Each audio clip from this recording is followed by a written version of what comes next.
Hi, it's me again with CorelDraw Tips and Tricks Part 2. I just made a video on how to make this with a 5-sided polygon. And this is pretty fun and pretty a cool idea. So let's just move this out of the way. And I'm just going to nudge this back up. So that's in the center of the page. If you didn't watch Part 1, this is basically the same. But we're going to add a little pizzazz to it, or whatever you want to call it, a little bling, make it look a little better. And I'm going to take the 3-point curve line,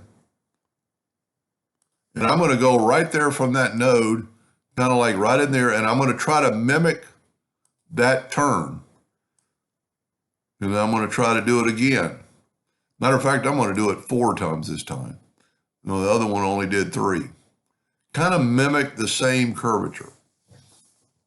Now I've got my nudge factor set on 10 inches, so it'll get out of the way. I'm going to take my Smart Fill tool, set on any color, and I'm going to fill that in and move it over. Fill that in and move it over, move it over. Now I can actually move this down. I'm going to go ahead and bring in my indexing lines just to kind of show you that we are working in the center of the page. And I am going to left click, right click, and I've got 4 different pieces of structure. These are individuals. And I am going to take, I could group them all together, but it's just as easy to go to Effect and Contour. We're going to contour the inside like 0.2. We're going to grab that one, contour 0.2. That one, contour 0.2. That one, contour 0.2.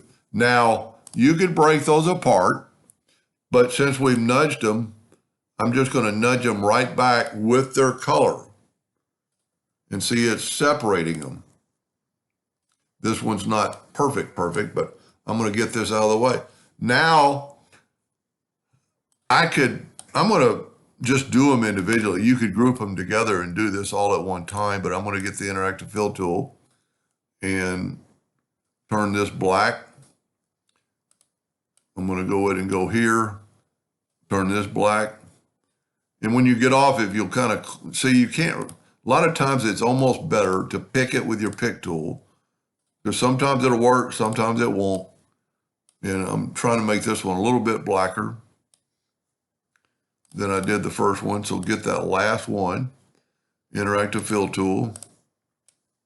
Kind of got to go up the scale, don't go sideways, go up the point. Now, group this together, Control G. I'm going to Control C to make it rotate from the center. And I'm going to rotate it. I don't think I made a duplicate, so I'm going to